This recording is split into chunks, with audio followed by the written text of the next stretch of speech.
Meus irmãos, a paz do Senhor mais uma vez para todos, amém?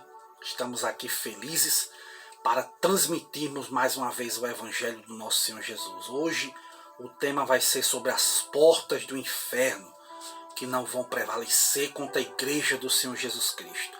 E para a nossa reflexão, nós vamos ler aqui em Mateus capítulo 16, versículo de número 18, que diz assim: Pois também eu te digo que tu és Pedro, e sobre esta pedra eu vou edificar a minha igreja, e as portas do inferno não prevalecerão contra ela.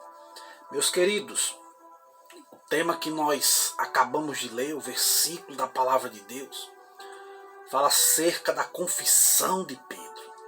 A Bíblia diz que certa vez Jesus chegou diante dos discípulos ali pelas regiões de Cesareia, e ele disse: quem os homens dizem que eu sou? E os discípulos começaram a dizer: olha, uns dizem que o Senhor é João Batista, outros dizem que o Senhor é Elias, outros dizem que o Senhor é Jeremias. E Jesus, olhando para os discípulos do Senhor, disse: mas vós, quem vocês dizem que eu sou? Então Pedro disse: olha, tu és o Cristo, o Filho do Deus vivo. E Jesus, olhando para Pedro, disse: muito bem, Simão Barjonas, porque não foi a carne nem o sangue que te revelou, mas sim o meu Pai que estás nos céus. E em verdade eu te digo que tu és Pedro, e sobre esta pedra eu vou edificar a minha igreja, e as portas do inferno não vão prevalecer contra ela. A Bíblia, quando fala das portas do inferno, está falando acerca dos poderes das trevas, dos poderes satânicos que querem destruir a igreja do nosso Senhor e Salvador Jesus Cristo. Nós vemos isso no capítulo 1 do livro de Êxodo. A Bíblia diz que Faraó se levantou quando José morreu. Um faraó que não conhecia Deus. Um faraó que viu o povo de Israel crescendo no Egito. E disse: olha, esse povo, se continuar crescendo, eles podem se rebelar contra nós. E a Bíblia diz que eles chegaram para as parteiras ali e disseram: olha, quando as mulheres judias vierem dar filho, se for homem vocês matam, mas se for mulher vocês deixam viver. E a Bíblia diz que aquelas parteiras temeram a Deus e não mataram os filhos dos hebreus. De maneira que Faraó chegou para aquelas parteiras e disse: por que está acontecendo? Ele disse: não, porque as mulheres hebreias são espertas e quando elas chegam já é dando à luz. E disse: então vamos montarmos outra estratégia. Agora vocês vão pegar os filhos, se for homem, joguem no rio Nilo. E a Bíblia diz que começavam, a jogar ali as crianças do sexo masculino, já querendo impedir a genealogia do Jesus Cristo, do Filho do Deus Todo-Poderoso, para salvar a humanidade.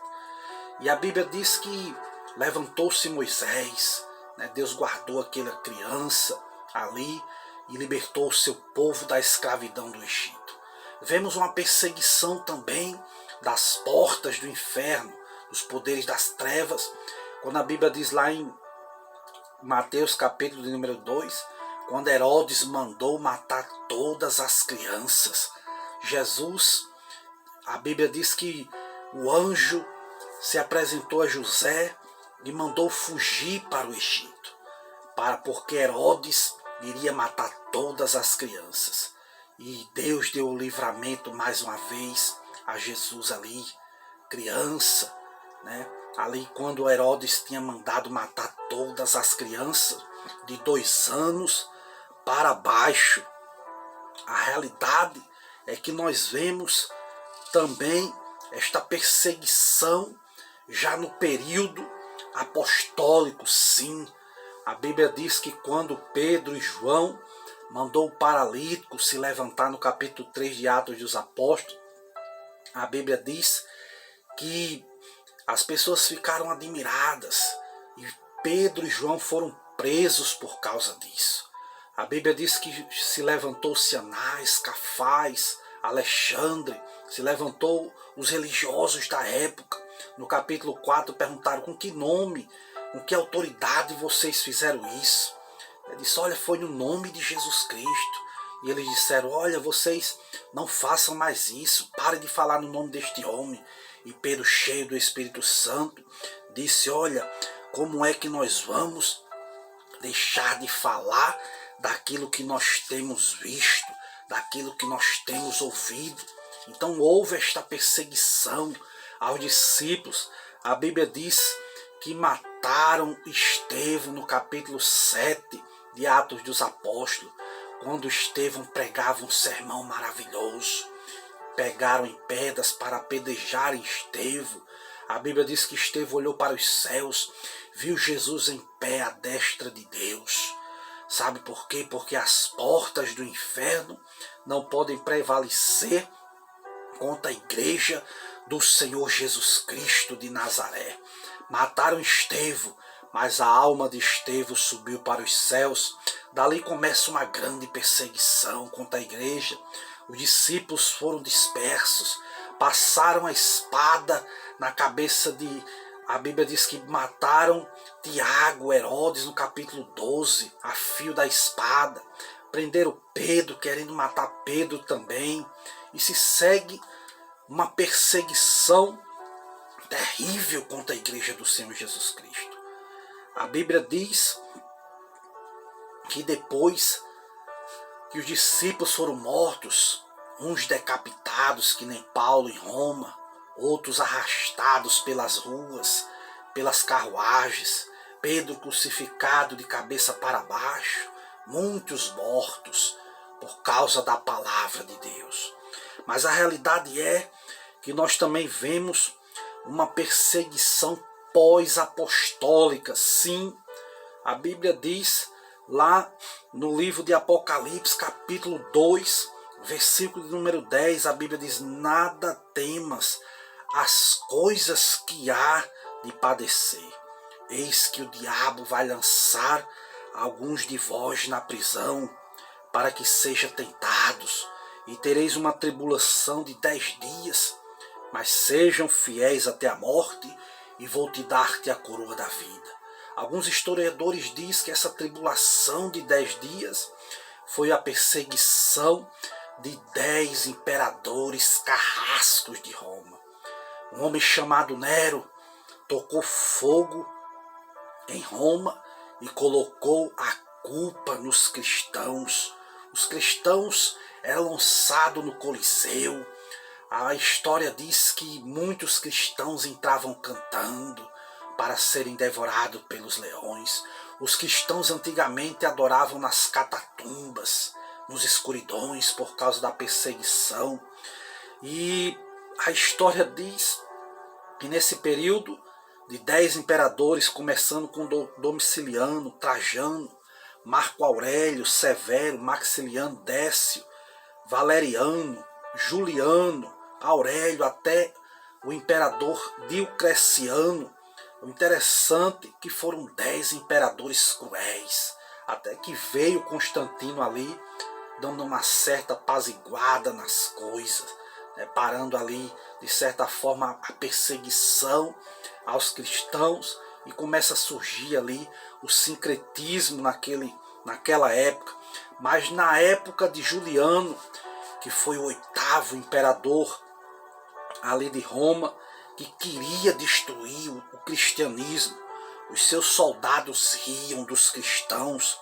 Um daqueles escarnecedores certa vez perguntou: aonde está agora o teu carpinteiro, cristão?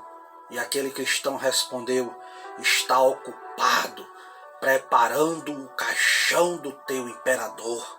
E a história diz que poucos dias antes da morte de Juliano, ele apanhou um punhado do seu próprio sangue, jogou para o alto e disse: vencestes, ó Galileu. Coisa tremenda, meu irmão. É a perseguição contra a igreja do Senhor Jesus Cristo. mas as portas do inferno não prevalecem. Vemos uma perseguição religiosa no aspecto político-religioso no período das trevas, na Idade Média, onde a Igreja Católica Romana lançava muitos na fogueira santa. Existia caça às bruxas. Muitos eram queimados na fogueira da Inquisição, muitos eram levados na forca.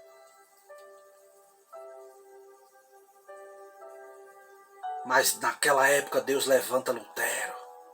E no ano de 1517 ela pregou ali as 95 teses na igreja de Gutenberg, na Alemanha, com tudo aquilo que estava acontecendo de errado. O período que Martinho Lutero mais prosperou foi num período que ele estava escondido, traduzindo a igreja, a Bíblia Sagrada, para a linguagem do povo da época.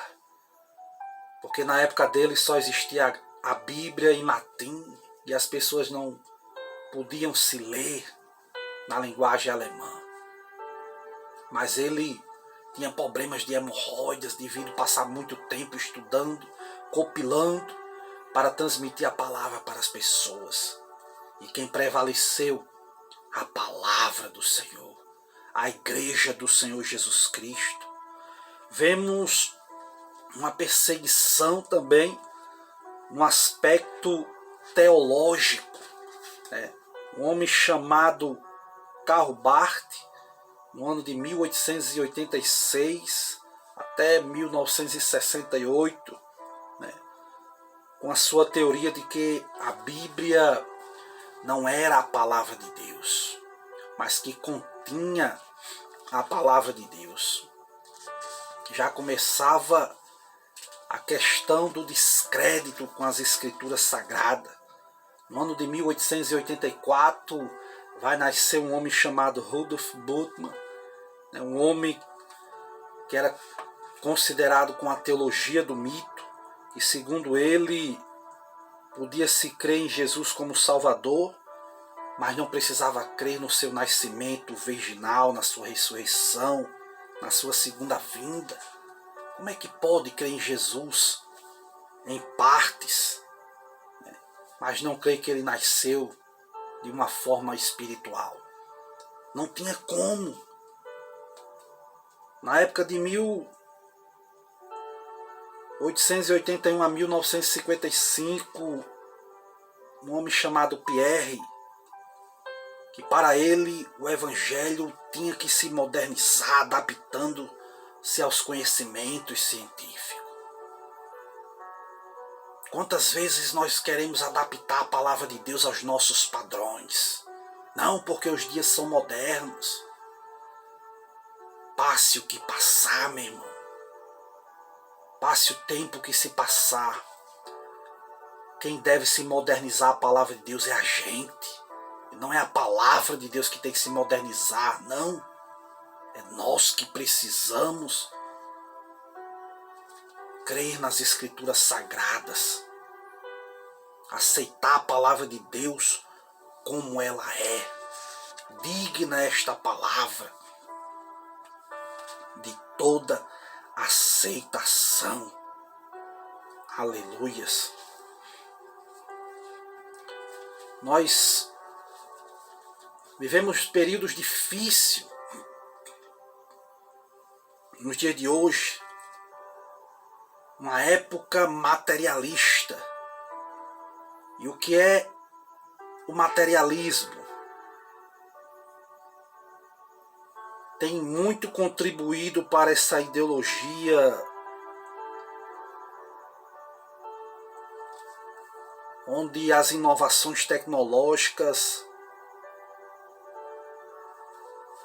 traz felicidade para a nossa vida, como as novas tecnologias, os tablets, os computadores, a internet, a intranet, os smartphones. chamaram a atenção do homem para os feitos do próprio homem. Estão tirando o descrédito do homem para os feitos de Deus. Os homens estão adorando mais a criatura ao invés de adorar o Criador.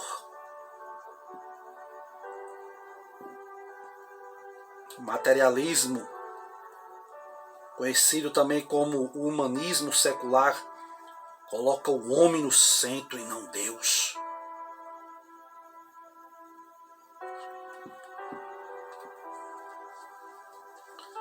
Vivemos numa época de consumismo, que é um apelo exagerado para se consumir todo tipo de produtos necessários, que não são necessários muitas vezes, coisas supérfluas. Tem até um vídeo, depois você assiste aí, falando sobre o consumismo. Quão profundo é acerca da questão do consumismo.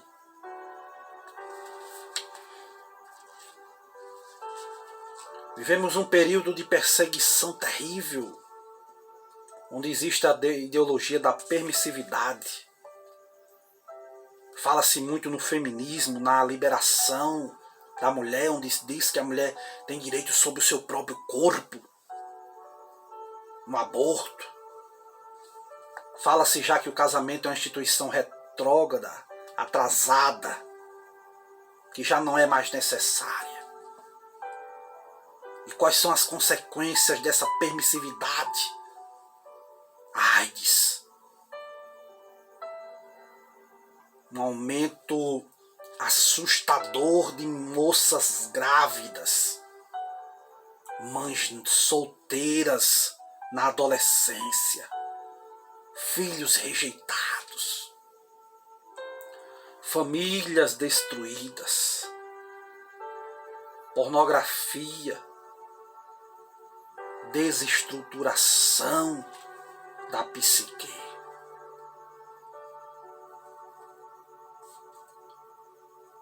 Fragmentação de valores da família, disseminação do uso de drogas.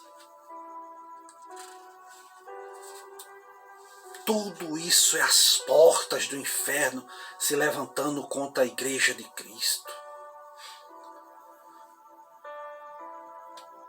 O esoterismo,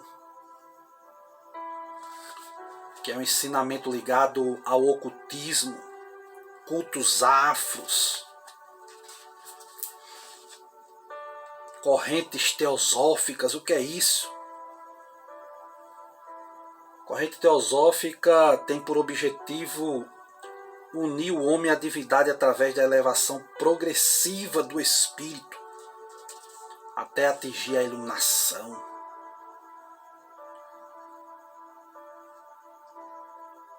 Já existem muitos adeptos no Brasil ligados a esse movimento, como o Ciclo Esotérico, a Yoga, a Rosa Cruz, a Sociedade Teosófica.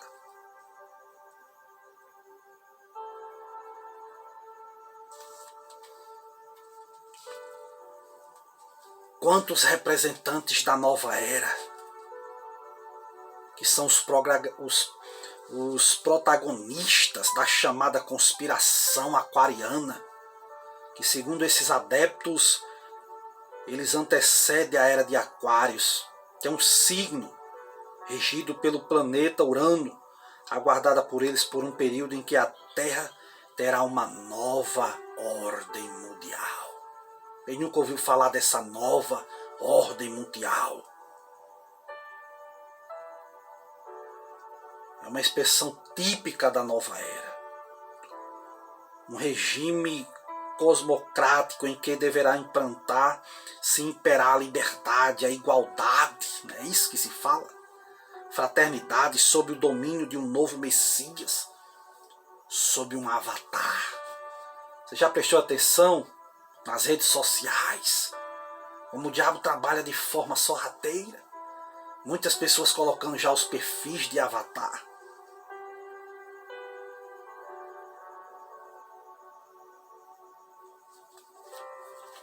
Muitas portas do inferno estão se levantando contra a igreja do Senhor.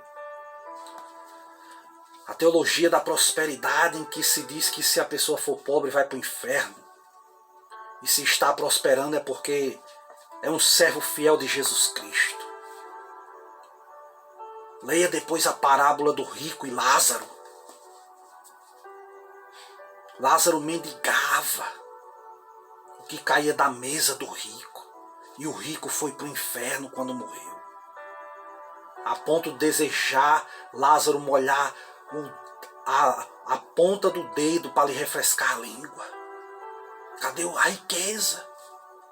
Os dois morreram, só que foram por lugares diferentes.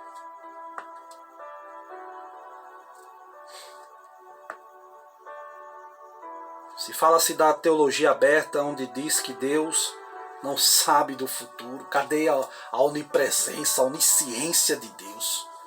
Quando o salmista diz que Deus conhece o nosso levantar, o nosso deitar. Se sobe lá nos céus, Deus está lá. Se desce às profundezas do abismo, Deus está lá também.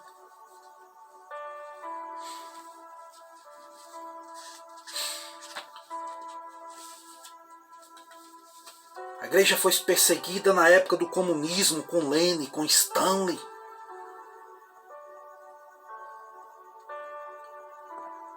Com as ideologias de Karl Marx, de Engels. Sabe qual era a Bíblia desse povo nessa época? O livro que hoje muito é indicado nas universidades, o Manifesto Comunista.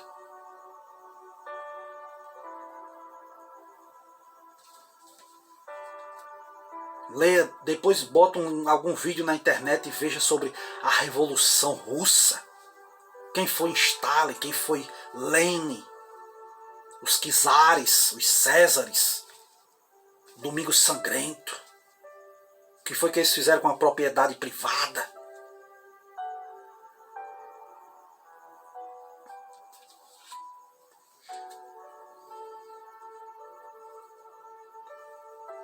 E o tema de Leme era paz, pão para o povo.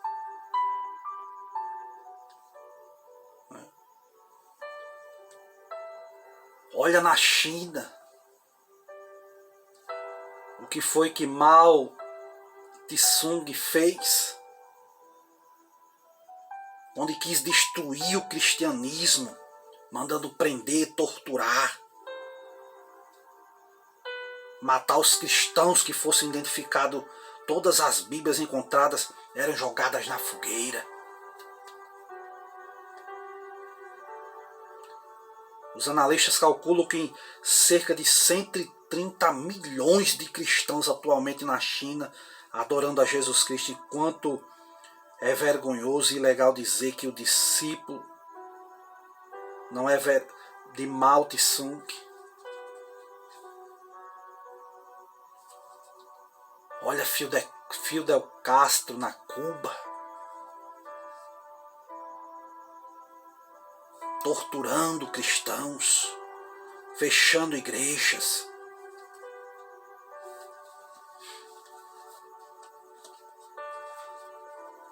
Mas aonde estão todos os imperadores romanos? Onde está o Karl Marx? Onde está o Lenin? Onde está Adolf Hitler, que mandou matar 6 milhões de judeus? Onde estão todos esses que se levantaram contra a palavra de Deus?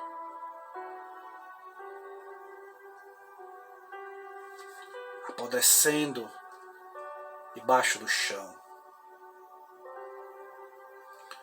Existe hoje uma perseguição legal. Leis de meio ambiente, onde se fala muito na lei do silêncio, e onde se quebra todas essas leis em época de políticas, lixos na rua, panfletos, trio elétricos, paredões de som. Mas as igrejas ninguém pode falar alto. Tem que ter a quantidade de décibels. Por que não tem na época de política?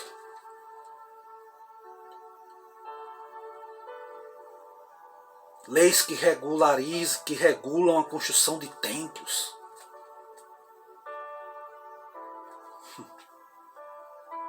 Que determinam muitas vezes que para cada 100 pessoas tem que haver agora um estacionamento, pelo menos de um terço de vagas para os adeptos, para os cristãos daquela congregação.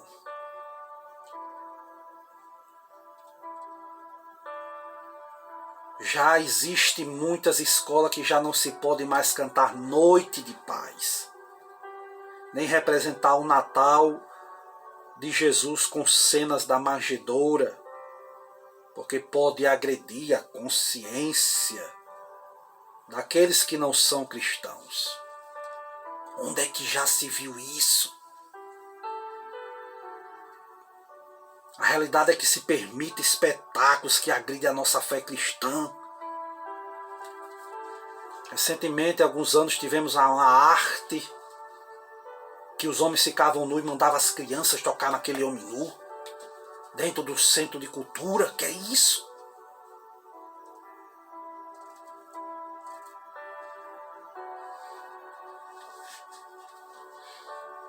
Já se fala agora de se fazer banheiros para um mesmo sexo. Estamos vivendo os tempos trabalhosos, o fim dos tempos.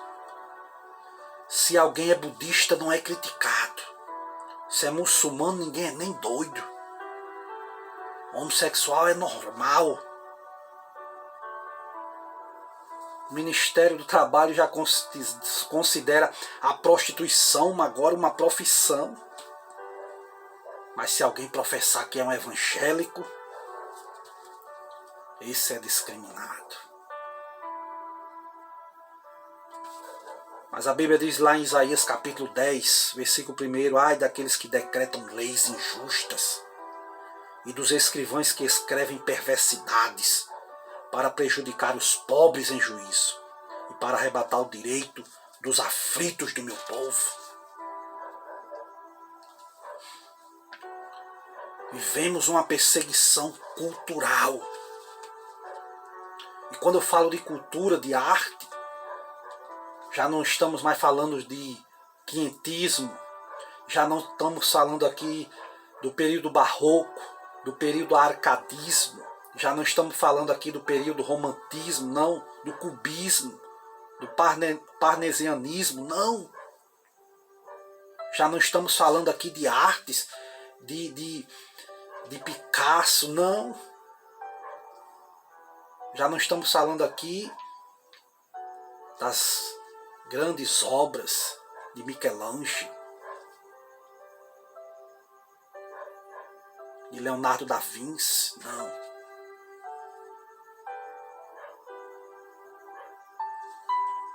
Quando se fala de cultura, uma perseguição cultural, estou falando de Código da Vinci.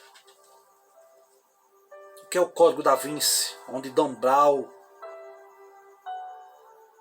quer provar que Jesus teve um relacionamento com Maria Madalena. Teve 3 filhos com ela.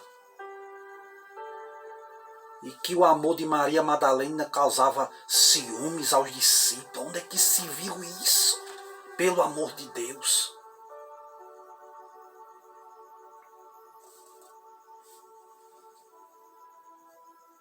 Quem já viu a história do Código da Vinci, ele procura mostrar que no Concílio de Nicéia foi convocado para abafar o caso.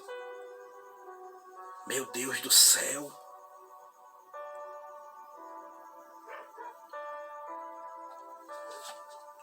Quando eu estou falando de uma perseguição cultural, estou falando de Harry Potter, que está relacionado à feitiçaria, bruxaria, ocultismo. A realidade é que a nova era está preparando o mundo para a trindade satânica.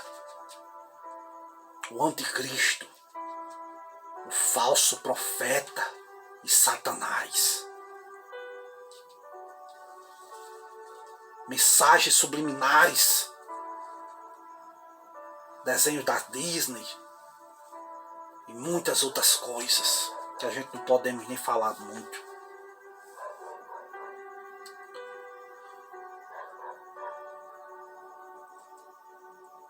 Mas a realidade é que a porta do inferno não vão prevalecer contra a igreja do Senhor. Aqui eu encerro a minha palavra, meu irmão. Deus nos colocou para pregarmos o Evangelho de Cristo. Não é a palavra que tem que se amoldar aos padrões do mundo, mas o mundo que tem que se curvar. A Bíblia diz que um dia todo joelho se curvará diante do nosso Senhor e Salvador Jesus Cristo. E vai reconhecer que só Ele é o Senhor. Jesus está voltando. Cada dia as coisas ficam mais difíceis. Perseguição por todos os lugares. Falta de amor, tempos trabalhosos. Fome, terremoto, peste.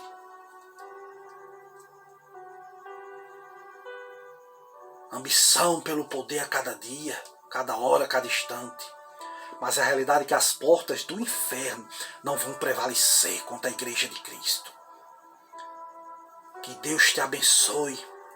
Recebe esta palavra. Se você gostou, se inscreve aí no canal. Tem um nome aí embaixo de vermelho. Se inscreve aí. Vamos ajudar a pregar o Evangelho de Cristo. Compartilhe essa palavra com outras pessoas e que o nome do Senhor venha a ser glorificado. Que Deus te abençoe na paz de Cristo, você e sua família, em nome de Jesus. Fica na paz do Senhor. Oreis por nós que eu estarei orando por você. Amém.